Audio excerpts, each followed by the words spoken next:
ನನ್ನ ವಿದ್ಯಾರ್ಥಿಗಳೇ, ನಿಮಗೆಲ್ಲರಿಗೂ ಕೂಡ ಈ ಬೆಳಗಿನ ಶುಭೋದಯ. ಈ ಇಂದಿನ ತರಗತಿನಲ್ಲಿ, ಅದರಲ್ಲೂ 10ನೇ ತರಗತಿಯ 3ನೇ ಅಧ್ಯಾಯ ಬ್ರಿಟಿಷ್ ಆಡಳಿತದ ಪರಿಣಾಮಗಳು, ಈ ಅಧ್ಯಾಯದಲ್ಲಿ ಬರ್ತಕ್ಕಂತಹ ವಿಚಾರಗಳ ಬಗ್ಗೆ ನಾವು ಈಗಾಗಲೇ ಸಾಕಷ್ಟು ತಿಳ್ಕೊಂಡಿದ್ವಿ.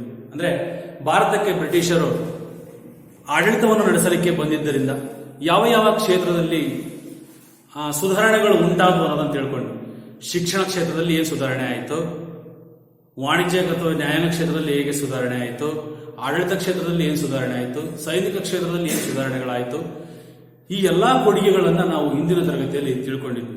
ಇಂದು ನಮ್ಮ ಭಾರತ ಸಂವಿಧಾನದ ಬೆಳವಣಿಗೆಗಳಲ್ಲಿ ಬ್ರಿಟಿಷ್ ಆಡಳಿತದ ಕೊಡುಗೆಗಳು ಏನು ಅಥವಾ ಬ್ರಿಟಿಷರ ಆಡಳಿತದ ಅವಧಿಯಲ್ಲಿ ಏನೆಲ್ಲ ಬದಲಾವಣೆಗಳು ಉಂಟಾದವು ಅನ್ನೋದನ್ನು ನಾವು ಸಂಕ್ಷಿಪ್ತವಾಗಿ ತಿಳಿಯಲಿಕ್ಕೆ ಪ್ರಯತ್ನಿಸೋಣ. ಅರ್ಥ ಆಗ್ತದಲ್ಲ ಮಕ್ಕಳೇ? ನೋಡಿ, ಬ್ರಿಟಿಷ್ ಆಡಳಿತದ ಪರಿಣಾಮಗಳು, ಇದರಲ್ಲಿ ಬರ್ತಕ್ಕಂತಹ ಪ್ರಮುಖವಾದಂತಹ ಈ ಶಾಸನಗಳು ಬಹಳ ಮುಖ್ಯವಾಗಿ ಬರ್ತವೆ. ಅದರಲ್ಲೂ 1600ರಲ್ಲಿ ಈಸ್ಟ್ ಇಂಡಿಯಾ ಕಂಪನಿ ಅಂತಕ್ಕಂಥದ್ದು ಭಾರತದಲ್ಲಿ ಒಂದು ವ್ಯಾಪಾರಿ ಕಂಪನಿಯಾಗಿ ಬಂದು ಇಲ್ಲಿನ ಎಲ್ಲಾ ಕಚ್ಚಾ ವಸ್ತುಗಳನ್ನ ತೆಗೆದುಕೊಂಡು ಹೋಗಿ ಅದು ಸಿದ್ಧ ವಸ್ತುಗಳನ್ನ ಮಾರುಕಟ್ಟೆಯನ್ನಾಗಿ ಪರಿವರ್ತನೆ ಮಾಡಿಕೊಳ್ಳುತ್ತೆ. ನಂತರ ಇಲ್ಲಿ ಅನೇಕ ಸುಧಾರಣೆಗಳನ್ನ ಗವರ್ನರ್ ಜನರಲ್ಗಳು ತಂದರು. ಅದರಲ್ಲಿ lord William Bentinck, lord Dalhousie ಮತ್ತೆ ಲಾರ್ಡ್ ಕಾರ್ನ್ವಾಲಿಸ್ ಭೂಕಂದಾಯ ನೀತಿಗಳನ್ನ ಜಾರಿ ತಂದರು. ಅದರಲ್ಲಿ ನನಗಾಗಲೇ ಹಿಂದಿನ ತರಗತಿಯಲ್ಲಿ ವಿಚಾರವನ್ನು ಮಾಡಿ ಹೇಳಿ, ಯಾವುದಾವುದು ಉದಾಹರಣೆ ಕಾಯಂ ಭೂ ಜಮೀನ್ದಾರಿ ಪದ್ಧತಿ, ಮಹಲ್ವಾರಿ ಪದ್ಧತಿ, ರೈತವಾರಿ ಪದ್ಧತಿ, ಯಾವ ಯಾವ ಪ್ರದೇಶದಲ್ಲಿ ಯಾವ ಯಾವ ಸರ್ಕಾರಿ ಅಧಿಕಾರಿಗಳು ಹೇಗೆ ಅದನ್ನು ಜಾರಿಗೆ ತಂದರು, ಅದರಿಂದ ಭಾರತೀಯ ರೈತರಿಗೆ ಏನು ನಷ್ಟ ಆಯಿತು, ಲಾಭ ಆಯಿತು ಅನ್ನೋದನ್ನ ತಿಳ್ಕೊಂಡು, ಇಂದು ನಾವು ನಮ್ಮ ಭಾರತದ ಸಂವಿಧಾನದ ಬೆಳವಣಿಗೆಗಳಲ್ಲಿ ಬ್ರಿಟಿಷರ ಈ ಶಾಸನಗಳು ಯಾವ ರೀತಿ ನಮಗೆ ಪೂರಕವಾದವು ಅನ್ನೋದನ್ನ ತಿಳಿಯಲಿಕ್ಕೆ ಪ್ರಯತ್ನಿಸೋಣ.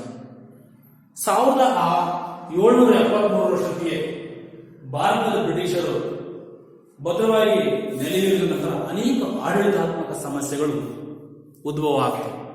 ಅರ್ಥ ಆಗ್ತದೆ ಅಂತ ಅಂದ್ಕೊಂಡಿದ್ದ ನಾನು. ಹಾಗಾಗಿ ಆ ಸಮಸ್ಯೆಗಳ ನಿವಾರಣೆಗೋಸ್ಕರ ಬ್ರಿಟಿಷರು ಆಡಳಿತ ಕ್ಷೇತ್ರದಲ್ಲಿ ಅನೇಕ ಸುಧಾರಣೆಗಳನ್ನು ತರಲಿಕ್ಕೆ ಪ್ರಯತ್ನ ಮಾಡ್ತಾರೆ.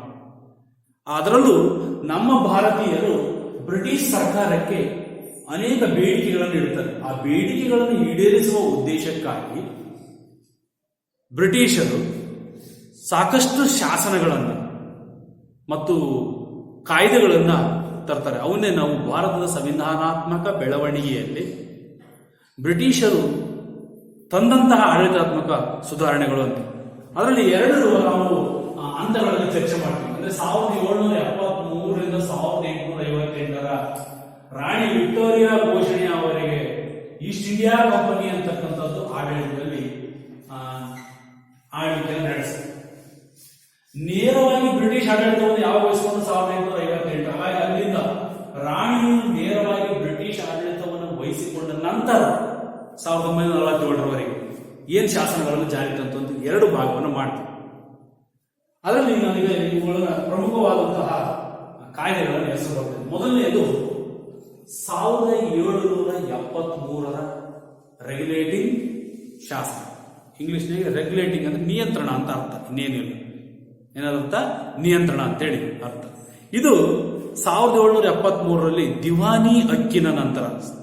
ನಾನು ಇದರ ಪದ ಯಾಕೆ ಬಳಸ್ತೇನೆ ಅಂತಂದ್ರೆ, ದಿವಾನಿ ಹಕ್ಕು ಅಂತಂದ್ರೆ ಈ ಹಿಂದೆ ಬ್ರಿಟಿಷರು ಬಂಗಾಳ, ಒರಿಸ್ಸಾ ಮತ್ತು ಆ ಸುತ್ತಮುತ್ತಲ ಪ್ರದೇಶಗಳಲ್ಲಿ ಕಂದಾಯ ವಸೂಲಿ ಮಾಡ್ತಾ ಇದ್ರು. ದಿವಾನಿ ಹಕ್ಕು ಅಂದ್ರೆ ಕಂದಾಯ ವಸೂಲಿ ಮಾಡುವ ಹಕ್ಕು, ನೆನ್ಪಿಟ್ಕೋಬೇಕು. ಯಾವಕ್ಕೂ ಕಂದಾಯ ವಸೂಲಿ ಮಾಡೋ ಹಕ್ಕು ಅಂತ. ಆ ಕಂದಾಯ ವಸೂಲಿ ಮಾಡ್ತಕ್ಕಂತಹ ಅಧಿಕಾರಿಗಳಿದ್ರಲ್ಲ, ಕಂಪನಿ ಅಧಿಕಾರಿಗಳು, ಈಸ್ಟ್ ಇಂಡಿಯಾ ಕಂಪನಿ ಅಧಿಕಾರಿಗಳು ಭಾರತೀಯ ರೈತರನ್ನ ಏನ್ ಮಾಡಿದ್ರು, ಇಲ್ಲಿ ಶೋಷಣೆಗೆ ಒಳಪಡಿಸಿದ್ರು, ದುರಾಸೆಗೆ ಒಳಗಾದ್ರು. ಆ ಬ್ರಿಟಿಷ್ ಸರ್ಕಾರ ನಿಗದಿಪಡಿಸಿರ್ತಕ್ಕಂತಹ ಕಂದಾಯನೇ ಒಂದು ರೀತಿ ಇತ್ತು. ಇವರು ಮಧ್ಯವರ್ತಿಗಳಾಗಿ ರೈತರಿಂದ ಏನ್ ಮಾಡ್ತಾರೆ, ಹೆಚ್ಚೆಚ್ಚು ವಸೂಲಿ ಮಾಡಿ ಆ ಹೆಚ್ಚಿಗೆ ವಸೂಲಿ ಮಾಡಿದ ಹಣವನ್ನು ತಮ್ಮ ಜೇಬಿಗೆ ಮಾಡ್ಕೊಳ್ತಿದ್ರು, ಇಟ್ಕೊಳ್ತಿದ್ರು. ಈ ದುರಾಸೆಗೆ ಒಳಗಾಗಿ ಅಧಿಕಾರವನ್ನು ದುರುಪಯೋಗ ಪಡಿಸಿಕೊಂಡು, ಅದಕ್ಕೆ ಎಡ್ಮಂಡ್ ಬರ್ಕ್ ಅಂತಕ್ಕಂಥ ಒಬ್ಬ ಬ್ರಿಟಿಷ್ ಅಧಿಕಾರಿ ಇಲ್ಲಿ ಏನ್ ಹೇಳ್ತಾನೆ ಅಂತಂದ್ರೆ, ವಾರ್ಷಿಕವಾಗಿ ಈಸ್ಟ್ ಇಂಡಿಯಾ ಕಂಪನಿಯು ಬ್ರಿಟಿಷ್ ಸರ್ಕಾರ ಪಡೆಯುತ್ತಿದ್ದಂತಹ ತೆರಿಗೆ ಹಣವನ್ನ ಅಪರಾಧ ತೆರಿಗೆ ಇದು ಜಾಸ್ತಿ ಆಗ್ತಿದ್ರು. ಯಾರಿಗೆ? ಭಾರತೀಯ ನಾಗರಿಕರ ಮೇಲೆ, ಭಾರತೀಯ ರೈತರ ಮೇಲೆ. ಇವ್ರ ಮೇಲೆ ದೌರ್ಜನ್ಯ ಮಾಡ್ತಾ ಇದ್ರು, ಇವ್ರ ಮೇಲೆ ಅವರು ಶೋಷಣೆ ಮಾಡ್ತಾ ಇದ್ರು. ಹಂಗಾಗಿ ಇದು ಅಪರಾಧ ತೆರಿಗೆ ಅಂತ ಅವನು ಅದನ್ನ ಗುರುತಿಸಿದ. ಯಾರ? ಎಡ್ಮಂಡ್ ಬರ್ಕ್ ಅಂತಕ್ಕಂಥ. ಮತ್ತೇನ್ ಹೇಳ್ತಾನೆ ಮುಂದೆ ಟೀಕಿಸ್ತಾನೆ ಅವನು. ನೋಡಿ, ಇಲ್ಲಿ ಬ್ರಿಟಿಷ್ ಕಂಪನಿ ಅಧಿಕಾರಿಗಳು ಭಾರತದಲ್ಲಿ ನಡೆಸುತ್ತಿರುವ ಅನೈತಿಕ ವ್ಯವಹಾರಗಳು ಗೊತ್ತಿದ್ದರೂ ಯಾವುದೇ ಕ್ರಮವನ್ನು ಜರುಗಿಸದೆ ಸುಮ್ಮನಿದ್ದುದೇ ಅವರು ಹೀಗೆ ಹೇಳಲು ಕಾರಣವಾಗಿತ್ತು. ಮತ್ತು ಇವರು ಸಂಪಾದಿಸಿದಂತಹ ಹೆಚ್ಚಿನ ಪ್ರಮಾಣದ ಹಣ ಎಷ್ಟಿತ್ತೆಂದರೆ ಇಂಗ್ಲೆಂಡಿನ ರಾಜಕೀಯ ವ್ಯವಸ್ಥೆಯನ್ನೇ ಬುಡಮೇಲು ಮಾಡುವಂತಿತ್ತು. ಅಂದ್ರೆ ತಲೆ ಕೆಳಗಾಗಿ ಮಾಡುವಂತಿತ್ತು. ಅಂದ್ರೆ ಇಲ್ಲಿ ಏನಾಯ್ತು ಅಂದ್ರೆ, ಸರ್ಕಾರಿ ಕಂಪನಿ, ಈಸ್ಟ್ ಇಂಡಿಯಾ ಕಂಪನಿ ಆದ್ರೂ ಸಹ ಕಂಪನಿಯ ಪರವಾಗಿ ಆಡಳಿತ ನಡೆಸತಕ್ಕಂಥ ಅಧಿಕಾರಿಗಳಿದ್ರಲ್ಲ, ಇವರು ಮಧ್ಯವರ್ತಿಗಳು, ಇವರು ದುರಾಸೆಗೊಳಗಾಗಿ ಇಡೀ ಬ್ರಿಟಿಷ್ ರಾಜಕೀಯ ವ್ಯವಸ್ಥೆಯನ್ನೇ ತಲೆ ಕೆಳಗಾಗಿ ಮಾಡಲಿಷ್ಟು ಬಲಿಷ್ಠರಾಗಿ ಬೆಳೀತಾವರು. ಯಾವ ಹಣದಿಂದ? ದುರಾಸೆಯ ಹಣದಿಂದ. ಅರ್ಥ ಆಯ್ತಾ? ಹಂಗಾಗಿ ಈ ಆತಂಕ ಇಂಗ್ಲೆಂಡಿನಲ್ಲಿ ಮೂಡಿದ್ದರಿಂದ ಬ್ರಿಟಿಷ್ ಸರ್ಕಾರ ಏನ್ ಮಾಡ್ತು, ಭಾರತದಲ್ಲಿ ಆಡಳಿತ ನಡೆಸುವ ಸಲುವಾಗಿ 1773ರಲ್ಲಿ ಅವರ ದುರಾಸೆಯ ಹಣಕ್ಕೆ ಮೊಟಕುಗೊಳಿಸಲಿಕ್ಕೆ ನಿಯಂತ್ರಣ ಕಾಯ್ದೆಯನ್ನು ಜಾರಿ ತಂದಿದೆ. ಅದೇ ಯಾವುದದು? ರೆಗ್ಯುಲೇಟಿಂಗ್ ಶಾಸನ. ಅದರ ಶಿಫಾರಸುಗಳೇನು? ಮೊದಲನೇ ನೋಡಿ, ಈ ಕಾಯ್ದೆ ಪ್ರಮುಖ ಲಕ್ಷಣ ನೋಡ, ಬಂಗಾಳ, ಮುಂಬೈ, ಮಡ್ರಾಸ್ ಪ್ರೆಸಿಡೆನ್ಸಿಗಳು ಪ್ರತ್ಯೇಕವಾಗಿಯೂ ಮತ್ತು ಸ್ವತಂತ್ರವಾಗಿಯೂ ಕಾರ್ಯನಿರ್ವಹಿಸುತ್ತಿದ್ದು, ಆ ರೆಗ್ಯುಲೇಟಿಂಗ್ ಶಾಸನದ ಪ್ರಕಾರ ಬಂಗಾಳದ ಪ್ರೆಸಿಡೆನ್ಸಿ ಉಳಿದೆರಡು ಪ್ರೆಸಿಡೆನ್ಸಿಗಳ ಮೇಲೆ ಅಧಿಕಾರವನ್ನ ತಾನಿಟ್ಕೊಳ್ತು. ಯಾವ ಸರ್ಕಾರ?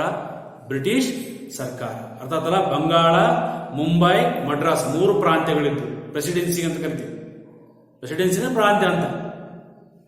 ಹಾಗೆ ಆ ಒಂದು ಪ್ರೆಸಿಡೆನ್ಸಿ ಅಂತಕ್ಕಂಥದ್ದು ಉಳಿದೆರಡು ಪ್ರೆಸಿಡೆನ್ಸಿಗಳ ಮೇಲೆ ಅಧಿಕಾರವನ್ನು ಪಡೆಯಿತು. ಮೊದಲನೇದು. ಎರಡನೇದು, ಬಂಗಾಳದ ಗವರ್ನರ್ ಇದ್ದವನು ಏನಾದ? ಭಾರತದ ಗವರ್ನರ್ ಜನರಲ್ ಆಗಿ ಪರಿವರ್ತನೆ ಆದ. ಅರ್ಥಾತ್ ಹೇಳ್ತಿರೋದು, ಬಂಗಾಳದ ಗವರ್ನರ್ ಇದ್ದವನು ಭಾರತದ ಗವರ್ನರ್ ಜನರಲ್ ಆಗಿ ಪರಿವರ್ತನೆ ಆದ. ನೋಡಿ, 3 ಪ್ರೆಸಿಡೆಂಟ್ಗಳಿಗೆ ಗವರ್ನರ್ ಜನರಲ್ ಆದ. ಅಲ್ಲಿ ವಾರನ್ ಹೇಸ್ಟಿಂಗ್ಸ್ ಅಂತ ಬರ್ತಾನೆ, ಕೇಳಿರ್ಬೋದು ನೀವು ಹಿಂದೆ ಅಧ್ಯಾಯದಲ್ಲಿ. ಅಂದ್ರೆ ಬಂಗಾಳದ ಗವರ್ನರ್ ಪ್ರೆಸಿಡೆನ್ಸಿಗಳಿಗೆ ಭಾರತದ ಗವರ್ನರ್ ಜನರಲ್ ಆಗಿ ಏನಾದ? ಈ ಕಾಯ್ದೆ ಪ್ರಕಾರ ಪರಿವರ್ತನೆ ಆದ. ನೆಕ್ಸ್ಟ್, ಮೂರನೇದಾಗಿ, ಗವರ್ನರ್ ಜನರಲ್ನಿಗೆ ಆಡಳಿತದಲ್ಲಿ ಸಲಹೆ ನೀಡಲಿಕ್ಕೆ ಅಥವಾ ನಿರ್ದೇಶನ ನೀಡಲಿಕ್ಕೆ, ನಿಯಂತ್ರಿಸತಕ್ಕಂತಹ ಮತ್ತು ಮೇಲ್ವಿಚಾರಣೆ ಮಾಡತಕ್ಕಂತಹ ಅಧಿಕಾರವನ್ನ ಈ ಶಾಸನ ನೀಡಿತು. ಯಾವುದು? ರೆಗ್ಯುಲೇಟಿಂಗ್ ಶಾಸನ. ಅರ್ಥಾತ್ ಹೇಳಿದ್ದು, ಬಂಗಾಳದ ಗವರ್ನರ್ ಭಾರತದ ಗವರ್ನರ್ ಜನರಲ್ ಆಗಿ ಪರಿವರ್ತನೆ ಆದ.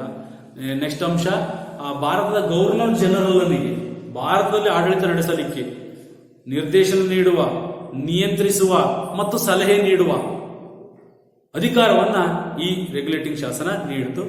ನೆಕ್ಸ್ಟ್ 4ನೇದು, ಬಂಗಾಳ ಸರ್ಕಾರದ, ನೆನ್ಪಿಟ್ಕೋಬೇಕು, 73ರ ರೆಗ್ಯುಲೇಟಿಂಗ್ ಶಾಸನ. ಬಂಗಾಳ ಸರ್ಕಾರ ಹಾಗೂ ಇಂಗ್ಲೆಂಡಿನ ನಿರ್ದೇಶಕ ಮಂಡಳಿಯು ಇಂಗ್ಲೆಂಡಿನ ಕಂಪನಿಯ ಪೂರ್ವಾನುಮತಿ ಇಲ್ಲದೆ ಅಥವಾ ಮದ್ರಾಸ್ ಸರ್ಕಾರಗಳು ಯಾರ ಮೇಲೂ ಕೂಡ ಯುದ್ಧವನ್ನ ಘೋಷಿಸುವಂತೆ, ಅಂದ್ರೆ ಇತರರ ಮೇಲೆ ಯಾವುದೇ ರೀತಿಯ ಯುದ್ಧ, ಆಕ್ರಮಣ ಅಥವಾ ಸಮರ ಅಂತಕ್ಕಂಥದ್ದು ಮಾಡಬೇಕು ಅಂತಂದ್ರೆ ಅದು ಕಂಪನಿಯ ಒಪ್ಪಿಗೆ ಆಗತ್ತೆ. ಕಂಪನಿ ಅಂದ್ರೆ ಯಾವುದು? East India company. ಹಾಗಾಗಿ ಶಾಂತಿ ಸಂಧಾನವನ್ನು ನಡೆಸುವಂತೆ. ನೋಡು, ಒಪ್ಪಂದನೂ ಮಾಡ್ಕೊಳ್ಳಂಗಿಲ್ಲ, ಕರಾರು ಮಾಡ್ಕೊಳ್ಳುವಂತಿಲ್ಲ, ಯುದ್ಧನೂ ಮಾಡುವಂತಿಲ್ಲ. ತೀರಾ ತುರ್ತು ಸಂದರ್ಭದಲ್ಲಿ ಮಾತ್ರ ಇಂತಹ ನಿಬಂಧನೆಗಳಿಂದ ಮಾತ್ರ ಆ ಕಂಪನಿಗೆ ವಿನಾಯಿತಿ ಅಂತಕ್ಕಂಥದ್ದನ್ನ ಕೊಟ್ಟಿದೆ. ಹೀಗೆ ರೆಗ್ಯುಲೇಟಿಂಗ್ ಅಂದ್ರೆ ಏನಪ್ಪಾ ಅಂತಂದ್ರೆ, ಅದು ಭಾರತದಲ್ಲಿ ಆಡಳಿತ ನಡೆಸತಕ್ಕಂಥ ಬ್ರಿಟಿಷ್ ಅಧಿಕಾರಿಗಳ ದುರಾಸೆಗೆ ಏನಾಗ್ತು? ಕಡಿವಾಣ ಆಗ್ತು, ನಿಯಂತ್ರಣ ಏರ್ತು. ಅದನ್ನೇ ನಾನು ಹೇಳಿದ್ದೆ ಇಂಗ್ಲಿಷ್ನಾಗೆ ನಿಯಂತ್ರಣ ಅಂತೇಳಿ ಆಗ್ತದೆ. ಮತ್ತೆ ಈ ಶಾಸನ ಬಹಳ ಇಂಪಾರ್ಟೆಂಟ್. ಇನ್ನೊಂದು ಏನಪ್ಪಾ ಅಂತಂದ್ರೆ, ಕಲ್ಕತ್ತಾದಲ್ಲಿ ಸುಪ್ರೀಂ ಕೋರ್ಟ್ ಸ್ಥಾಪನೆಗೆ ಅವಕಾಶ ಮಾಡಿಕೊಡ್ತು. ಸುಪ್ರೀಂ ಕೋರ್ಟ್ ಅಂತ ಅರ್ಥ ಆಗುತ್ತೆ, ಸರ್ವೋಚ್ಚ ನ್ಯಾಯಾಲಯ. ಇದನ್ನ ಸ್ಥಾಪನೆಗೆ ಈ 1773ರ ರೆಗ್ಯುಲೇಟಿಂಗ್ ಶಾಸನ ಅವಕಾಶ ಮಾಡಿ ಅಲ್ಲಿ ನ್ಯಾಯಾಧೀಶರು ಕಾರ್ಯನಿರ್ವಹಿಸಲಿಕ್ಕೆ ಅವಕಾಶ ಮಾಡಿಕೊಡ್ತು. ಅಂದ್ರೆ 3 ಜನ ಸಾಮಾನ್ಯ ನ್ಯಾಯಾಧೀಶರು ಮತ್ತೆ ಒಬ್ಬ ಮುಖ್ಯ ನ್ಯಾಯಾಧೀಶ ಅಂತ ಚೀಫ್ ಜಸ್ಟಿಸ್ ಅಂತ ಕರೀತಾರೆ. ಅವರ ಅವಕಾಶ ಹೀಗೆ ರೆಗ್ಯುಲೇಟಿಂಗ್ ಶಾಸನ ತನ್ನ ಕಾಯ್ದೆಯ ಹೆಸರೇ ಸೂಚಿಸುವಂತೆ ಆ ಕಂಪನಿಯನ್ನು ಒಳಗೊಂಡಂತೆ ಆ ಭಾರತದಲ್ಲಿನ ಬ್ರಿಟಿಷ್ ಅಧಿಕಾರಿಗಳ ಆಡಳಿತಕ್ಕೆ ಕಡಿವಾಣವನ್ನು ಹಾಕಿ ಸರ್ಕಾರದ ಅಧೀನಕ್ಕೆ ತರುವಂತಹ ಒಂದು ನಿಯಂತ್ರಣದ ಸಲುವಾಗಿ ಜಾರಿಗೆ ಬಂತು. ಇದು ಮೊದಲನೇ ಶಾಸನ. ಇಂಪಾರ್ಟೆಂಟ್ ಅಂದ್ರೆ ಸುಪ್ರೀಂ ಕೋರ್ಟ್ ಸ್ಥಾಪನೆ ಕಲ್ಕತ್ತಾದಲ್ಲಿ, ಅಲ್ಲಿ ನ್ಯಾಯಾಧೀಶರನ್ನು ನೇಮಕ ಮಾಡಿದ್ದು. ಎರಡನೇದು ಬಂಗಾಳದ ಗವರ್ನರ್ ಅಂತಕ್ಕಂಥವ್ರು ಏನಾಗಿ ಪರಿವರ್ತನೆ ಭಾರತದ ಗವರ್ನರ್ ಜನರಲ್ ಆಗಿ ಪರಿವರ್ತನೆ ಆದ. ಇವೆರಡು ಬಹಳ ಇಂಪಾರ್ಟೆಂಟ್ ಪ್ರಮುಖ ಅಂಶ. ಮತ್ತು ಇನ್ನೊಂದು ದಿವಾನಿ ಅಂದ್ರೆ ಕಂದಾಯ ವಸೂಲಿ ಮಾಡುವ ಇಷ್ಟು ಈ ಶಾಸನ ನಮ್ಮ ಸಂವಿಧಾನ ಬೆಳವಣಿಗೆಯಲ್ಲಿ ಪ್ರಮುಖವಾದಂತಹ ಶಿಫಾರಸುಗಳನ್ನು ಹೇಳಿ. ಹಾಗೆ ಇನ್ನೊಂದು ಅದರ ಪ್ರಮುಖ ಶಾಸನ ಅಂತಂದ್ರೆ 1784 ಪಿಟ್ಟನ ಇಂಡಿಯಾ ಶಾಸನ.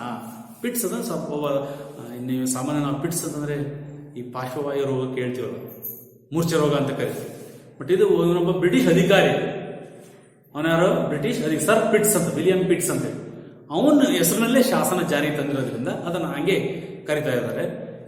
84 ಈ ಶಾಸನ ಈ ರೆಗ್ಯುಲೇಟಿಂಗ್ ಶಾಸನದಲ್ಲಿ ಏನೆಲ್ಲ ತೊಂದರೆಗಳಿದ್ವಲ್ಲ, ಸಮಸ್ಯೆಗಳಿದ್ವಲ್ಲ, ಅದನ್ನು ನಿವಾರಿಸುವ ಸಲುವಾಗಿ ಇದು ಜಾರಿಗೆ ತರಲಿಕ್ಕೆ ಪ್ರಯತ್ನ ಮಾಡುತ್ತೆ. ಅಂದ್ರೆ ಬ್ರಿಟಿಷ್ ಸರ್ಕಾರದ ಅಧಿಕಾರವನ್ನ, ಕಂಪನಿಯ ಸರ್ಕಾರಕ್ಕಿದ್ದ ಅಧಿಕಾರದ ಮಿತಿಗಳನ್ನ ಸ್ಪಷ್ಟಪಡಿಸುವ ಉದ್ದೇಶದಿಂದ ಈ ಕಾಯ್ದೆ ಜಾರಿಗೆ ಬಂತು. ಇದರಲ್ಲಿ ಏನು ಜಾರಿಗೆ ತಂದ್ರು ಅಂತಂದ್ರೆ board of directors and board of controllers ಅಂತ ಹೇಳಿ ಎರಡು, ಒಂದು ನಿರ್ದೇಶಕರ ಮಂಡಳಿ, ನಿಯಂತ್ರಣ ಮಂಡಳಿ, ಎರಡು ನೆನ್ಪಿಟ್ಕೋಬೇಕು.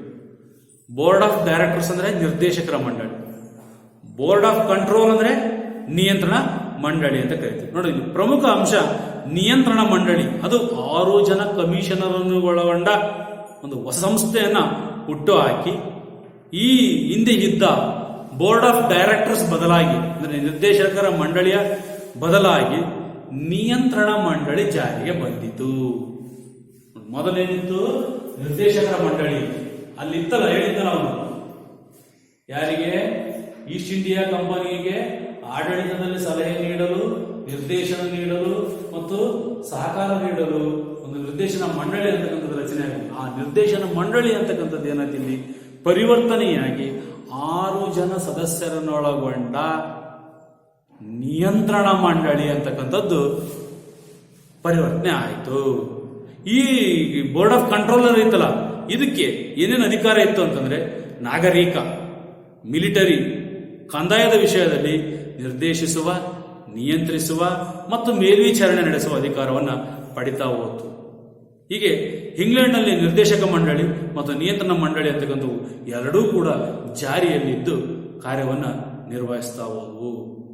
ಅಲ್ಲಿ ನೋಡಿದ್ರೆ ಭಾರತೀಯರು ತಮ್ಮ ಸಾರ್ವಭೌಮತ್ವವನ್ನು ಬ್ರಿಟಿಷ್ ರಾಜಸತ್ತೆಯ ಹೆಸರಿನಲ್ಲಿ ಪಡೆದಿದ್ದಾರೆಯೇ ವಿನಃ ಅವರದೇ ಸ್ವಂತ ಹಕ್ಕಲ್ಲೆಂದು ಈ ಕಾಯ್ದೆಯಲ್ಲಿ ಹೇಳುವ ಮೂಲಕ ಭಾರತೀಯರ ಹಕ್ಕುಗಳನ್ನು ನಿರ್ಣಾಯಕವಾಗಿ ಈ ಕಾಯ್ದೆ ಮೊಟಕುಗೊಳಿಸ್ತಾ ಹೋಯಿತು.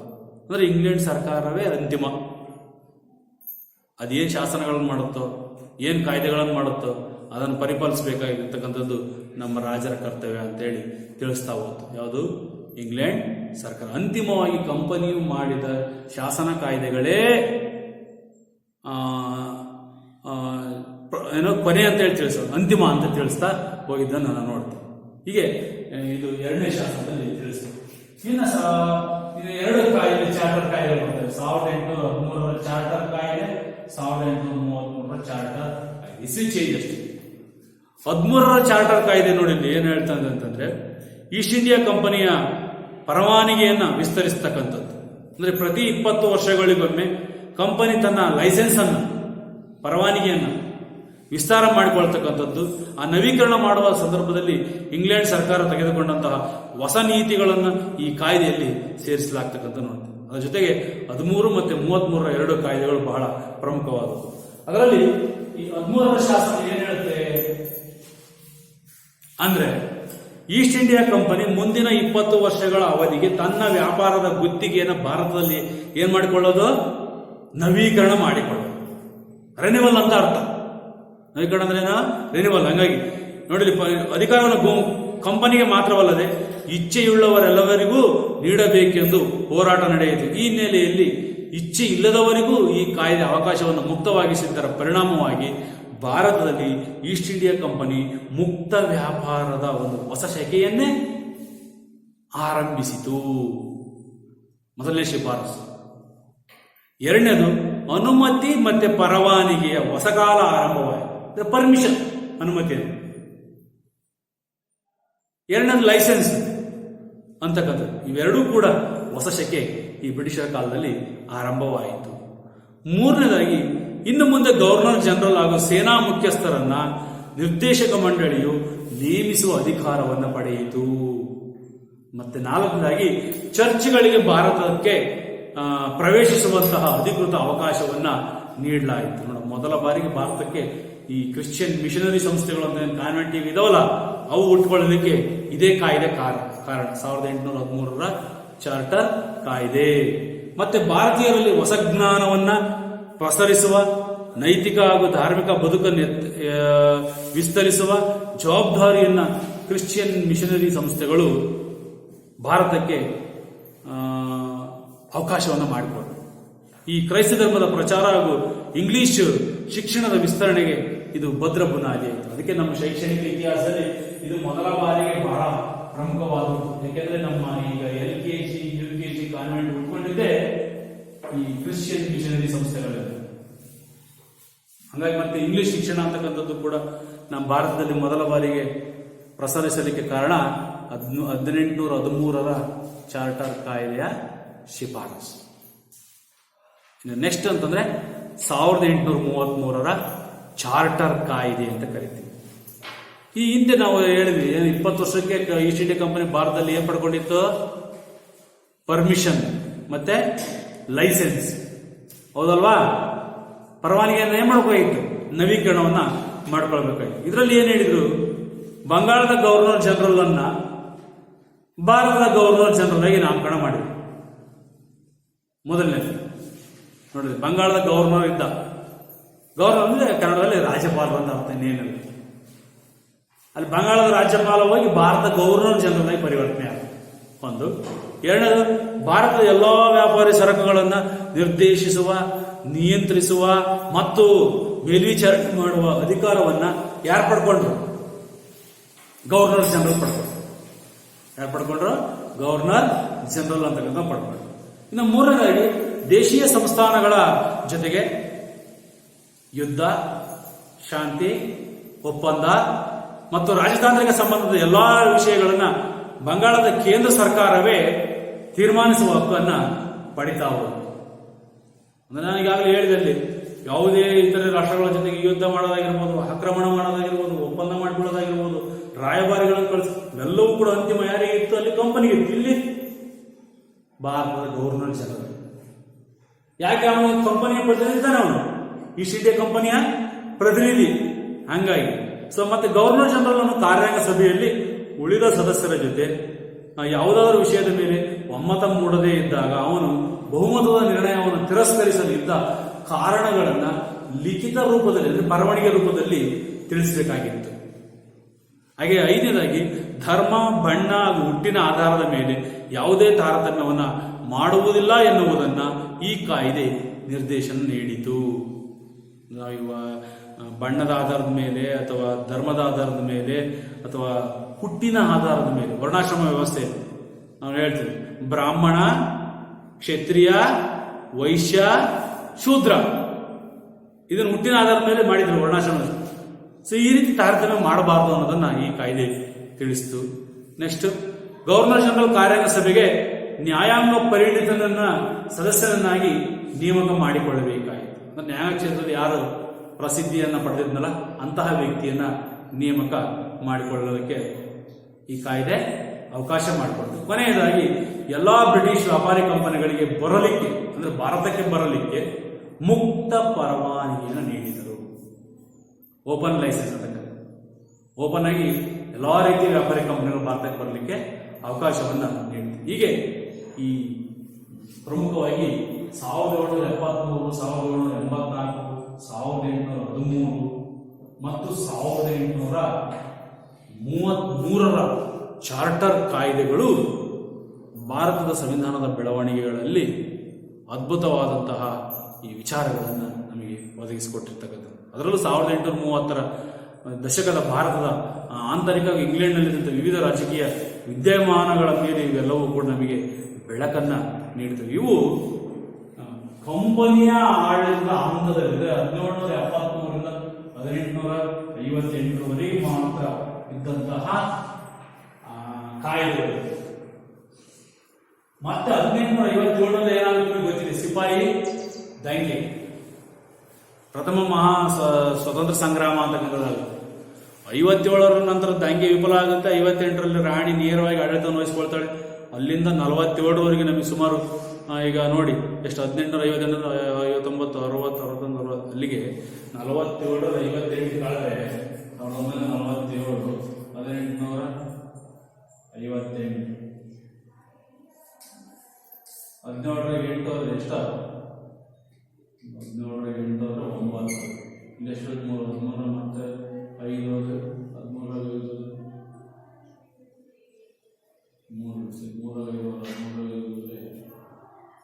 8 ಹೆಚ್ಚು ಕಮ್ಮಿ 90 ವರ್ಷದ ನಂತರ ನಮಗೆ ಸ್ವಾತಂತ್ರ್ಯ ಅಂತಕ್ಕಂಥದ್ದು ಸಿಗುತ್ತೆ.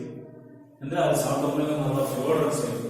ಅಲ್ಲಿ ತನಕ ಅವರು ಹಲವಾರು ಶಿಫಾರಸುಗಳನ್ನು ಮಾಡ್ತಾರೆ, ಹಲವಾರು ಯುದ್ಧಗಳಾಗ್ತದೆ. ಯಾರ ವಿರುದ್ಧ? ಬ್ರಿಟಿಷರ ವಿರುದ್ಧ. ಹಾಗಾಗಿ ನೇರ ಆಳ್ವಿಕೆನಲ್ಲೂ ನಮಗೆ ಸಾಕಷ್ಟು ತೊಂದರೆಗಳನ್ನು ಕೊಡ್ತಾ ಹೋಗ್ತಾರೆ. ಅದನ್ನು ನಾವು ನೆಕ್ಸ್ಟ್ ತರಗತಿನಲ್ಲಿ ನೋಡೋಣ ಅಲ್ವಾ? ಅರ್ಥ ಆಗುತ್ತಲ್ವಾ?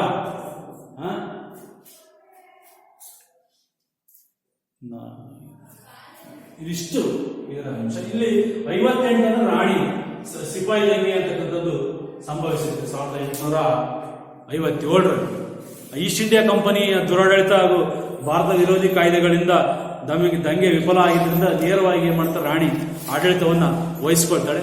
ಅಲ್ಲಿ ಭಾರತ ಸರ್ಕಾರದ ಕಾಯ್ದೆ ಆಗಿರ್ಬೋದು, ಭಾರತದ ಪರಿಷತ್ ಕಾಯ್ದೆ ಆಗಿರ್ಬೋದು, ಮಿಂಟೋ ಮಾರ್ಲೆ ಸುಧಾರಣೆ, ಮಾಂಟೆಗೋ ಚಾರ್ಲ್ಸ್ ಸುಧಾರಣೆ, ಭಾರತ ಸರ್ಕಾರದ ಕಾಯ್ದೆಗಳು ಬರ್ತವೆ. ಅದರಲ್ಲಿ 1858ರಲ್ಲಿ ರಾಣಿ ನೇರವಾಗಿ ಆಡಳಿತವನ್ನು ತೆಗೆದುಕೊಳ್ತಾಳೆ.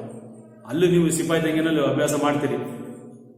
ಅದರ ಶಿಫಾರಸುಗಳು ಏನು ಅಂತೇಳಿ ರಾಣಿ ವಿಕ್ಟೋರಿಯಾ ಶಾಸನ ಅಂದ್ರೆ ಇಡೀ ರಾಜ್ಯದ ವ್ಯವಹಾರಗಳನ್ನು ನೋಡಿಕೊಳ್ಳಲಿಕ್ಕೆ ಉಸ್ತುವಾರಿಯಾಗಿ ಅವಳು ಏನ್ ಮಾಡ್ತಾಳೆ, ವ್ಯವಹಾರಗಳ ಕಾರ್ಯದರ್ಶಿ ನೇಮಕ ಮಾಡ್ತಾಳೆ. ಭಾರತದ ಉಸ್ತುವಾರಿ ವ್ಯವಹಾರಗಳನ್ನ ನೇಮಕ ಮಾಡಿರ್ತಾರೆ. ಸರ್ಕಾರದ ನೇರ ಆಳ್ವಿಕೆಯನ್ನ ಅವಳು ತೆಗೆದುಕೊಳ್ತಾಳೆ ರಾಣಿ. ನವೆಂಬರ್ 1, 1858 ರಾಣಿ ವಿಕ್ಟೋರಿಯಾ ಒಂದು ಘೋಷಣೆಯನ್ನು ಹೊರಡಿಸಿ, ತನ್ನ ಆಡಳಿತದ ಅವಧಿಯಲ್ಲಿ ಭಾರತ ಕ್ಷೇತ್ರವನ್ನು ಅಭಿವೃದ್ಧಿಪಡಿಸಲಾಗುವುದೆಂದರೆ ನಿಮಗೆ ಸ್ಥಿರ ಸರ್ಕಾರವನ್ನ ಕೊಡ್ತೀವಿ ಅಂತೇಳಿ ಭರವಸೆ ನೀಡಿ ಸ್ವತಂತ್ರ ಕೊಡ್ತೀವಿ ಅಂತ ಹೇಳ್ತಾಳೆ. ಆದ್ರೆ ನೀವು ನಿರೀಕ್ಷೆ ಮಾಡಿದಷ್ಟು ಮೊದಲೇ ಕೊಡೋದಿಲ್ಲ, ಕೆಲವೊಂದು ನಿಮ್ಮಲ್ಲಿ ಬದಲಾವಣೆಗಳಾಗಬೇಕು ಅಂತಕ್ಕಂಥದ್ದನ್ನು ಅವರು ತಿಳಿಸಿ ಒಂದು ಶಿಫಾರಸನ್ನ ಮಾಡ್ತಾಳೆ. ಅದನ್ನೇ ರಾಣಿ ವಿಕ್ಟೋರಿಯಾ ಘೋಷಣೆ ಅಂತ ಕರೀತಾರೆ. ಅದರಲ್ಲಿ ಏನ್ ಹೇಳ್ತಾಳೆ, ಮೊದಲನೇದು ಈಸ್ಟ್ ಇಂಡಿಯಾ ಕಂಪನಿಯ ಮಾನ್ಯತೆಯನ್ನು ರದ್ದುಗೊಳಿಸಿ ರಾಣಿ ನೇರವಾಗಿ ತನ್ನ ಆಡಳಿತವನ್ನು ವಹಿಸಿಕೊಳ್ತಾಳೆ. ಎರಡನೇದು ಗವರ್ನರ್ ಜನರಲ್ ಹುದ್ದೆಯ ಪದನಾಮವನ್ನು ಬದಲಾಯಿಸಿ. ನೋಡಲ್ಲಿ ಬಂಗಾಳದ ಗವರ್ನರ್ ಭಾರತದ ಗವರ್ನರ್ ಜನರಲ್ ಆಗಿದ್ದ. ಈಗ ಭಾರತದ ಗವರ್ನರ್ ಜನರಲ್ ಹುದ್ದೆಯನ್ನ ರದ್ದು ಮಾಡಿ ಇಲ್ಲಿ ವೈಸ್ರಾಯ್ ಎಂಬ ಪದವನ್ನು ಬತ್ತಂದು. ವಾಯ್ಸ್ರಾಯ್ ಅಂದ್ರೆ ಪ್ರತಿನಿಧಿ ಅಂತ. ವಾಯ್ಸ್ರಾಯ್ ಅಂತಕ್ಕಂಥ ಪದನಾಮವನ್ನು ನೀಡಿದರು. ಭಾರತದ ಮೊದಲ ವೈಸ್ರಾಯ್ ಹಾಗೂ ಕೊನೆಯ ಗವರ್ನರ್ ಜನರಲ್. ಒಂದು ಮಾರ್ಕ್ಸ್ ಪ್ರಶ್ನೆ. ಭಾರತದ ಮೊದಲ ವೈಸ್ರಾಯ್ ಹಾಗೂ ಕೊನೆಯ ಗವರ್ನರ್ ಜನರಲ್ ಆಗಿ ಲಾರ್ಡ್ ಕ್ಯಾನಿಂಗ್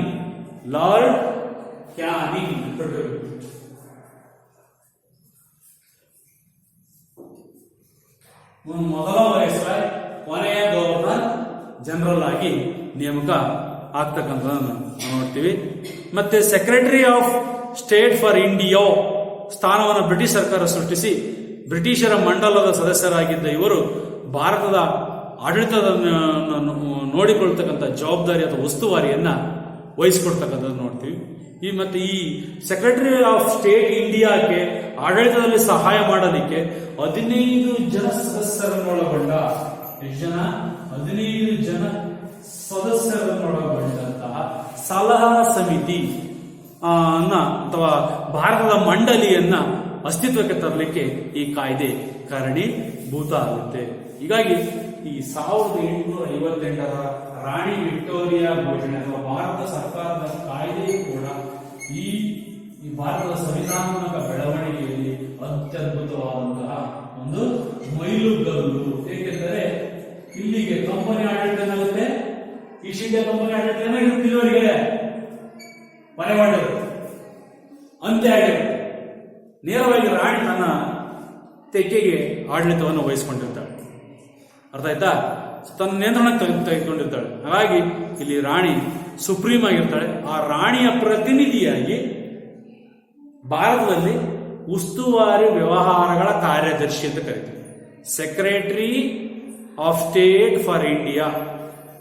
ಮತ್ತಿಲ್ಲಿ ವೈಸ್ರಾಯ್ ಅಂತಕ್ಕಂಥ ಇನ್ನೊಬ್ಬನು ಬರ್ತಾನೆ ರಾಣಿ ವಿಕ್ಟೋರಿಯಾ ಶಾಸನದ ಪ್ರಕಾರ. ಅವನು ಯಾರು? ಲಾರ್ಡ್ ಕ್ಯಾನಿಂಗ್ ಅಂತ. ಸೊ ಇಷ್ಟು ಈ ಒಂದು ಉಳಿದ ಎಷ್ಟು ಈ 61, 92, 909, 919, 35, 47 ಇವು ಬಹಳ ಶಿಫಾರಸುಗಳನ್ನು ಮಾಡ್ತಾರೆ. ಹಾಗಾಗಿ ಈ ಅಧ್ಯಾಯ ಇದೆಯಲ್ಲ ಸ್ವಲ್ಪ ಸುದೀರ್ಘವಾದ ಅಧ್ಯಾಯ. ನೀವು ಶಿಫಾರಸುಗಳನ್ನು ಮಾತ್ರ ಪಾಯಿಂಟ್ಸ್ ಆಗಿ ಅರ್ಥ ಮಾಡ್ಕೋಬೇಕು. ಪರೀಕ್ಷೆಯಲ್ಲಿ ಕೇಳ್ತಾನೆ ಇದರಲ್ಲಿ. ಅದರಲ್ಲೂ ನೋಡಿ ಇಲ್ಲಿ ಏನ್ ಕೇಳ್ತಾನೆ ಅಂತ ಅತಿ ಹೆಚ್ಚು ಸಾಕಷ್ಟು ಬಾರಿ ಕೇಳಿದ್ರು ರೆಗ್ಯುಲೇಟರಿ ಶಾಸನ ಶಿಫಾರಸುಗಳನ್ನು ಕೇಳಿದ್ದಾನೆ. 2 ಅಥವಾ 3 ಅಂಕ ಕೇಳ್ತಾನೆ. 1919 ಮಾಂಟೆವಿಚ್ ಸುಧಾರಣೆ ಅಥವಾ 1909 ಮಿಂಟೋ ಮಾರ್ಲೆ ಸುಧಾರಣೆ ಕೇಳ್ತಾನೆ. ಇಲ್ಲ ಅಂತಂದ್ರೆ 35 ಭಾರತ ಸರ್ಕಾರದ ಶಾಸನ. ಇಷ್ಟನ್ನ ಕೇಳಿ ಪ್ರತಿ ಸರಿ ಕ್ವಶನ್ ಪೇಪರ್ ಅಲ್ಲಿ ಹೆಚ್ಚು ಇದ್ರ ಮೇಲೆ ಬಂದಿರ್ತಕ್ಕಂಥ ನೋಡ್ತಾರೆ ಪ್ರಶ್ನೆಗಳು. ಇದು ಈ ಅಧ್ಯಾಯ ಸ್ವಲ್ಪ ಸುದೀರ್ಘವಾಗಿದೆ. ಇನ್ನು 3 ಅಂಕದ ಪ್ರಶ್ನೆ ಅಂತಂದ್ರೆ ಈ ಅಧ್ಯಾಯದಲ್ಲಿ ಕೇಳಿರೋದು ಇಂಗ್ಲಿಷ್ ಶಿಕ್ಷಣದಿಂದ ಭಾರತದ ರಾಜಕೀಯ ವ್ಯವಸ್ಥೆ ಅಥವಾ ಆರ್ಥಿಕ ವ್ಯವಸ್ಥೆ ಮೇಲೆ ಉಂಟಾದ ಪರಿಣಾಮಗಳನ್ನು ಚರ್ಚಿಸಿ ಅಂತ ಕೇಳಿದೆ. ಅದನ್ನು ಕೇಳಿದೆ. ನೀವು ಸೂಕ್ಷ್ಮವಾಗಿ ಅವಲೋಕನ ಮಾಡಬೇಕು. ಅದಕ್ಕೆ ನೀವು ಪ್ರಶ್ನೆ ಪತ್ರಿಕೆಯನ್ನು ತೆಗೆದ್ರೆ ಅರ್ಥ ಆಗ್ತದೆ. 2, 3, 4, 5 ಅಂಕದ ಒಂದೇ ಪ್ರಶ್ನೆ ನೆನಪಿರಲಿ, ನಕಾಶೆ. ಅರ್ಥ ಆಯ್ತಾ? 4 ಅಂಕದ 4 ಪ್ರಶ್ನೆ ಇರ್ತವೆ, 3 ಅಂಕದವು 9 ಪ್ರಶ್ನೆ ಇರ್ತವೆ, 1 ಅಂಕದವು 14 ಪ್ರಶ್ನೆ ಇರ್ತವೆ. ಇಷ್ಟೇ ನೆನ್ಪಿಟ್ಕೋಬೇಕು. ನಿಮ್ಮ ಪ್ರಶ್ನೆ ಪತ್ರಿಕೆ ಬ್ಲೂ ಪ್ರಿಂಟ್ ಈಗಲೇ ಗಮನಕ್ಕೆ ಹಾಕಿದೆ. ಇಷ್ಟನ್ನು ನೀವು ತಿಳ್ಕೊಳ್ಳಿ. ಉಳಿದ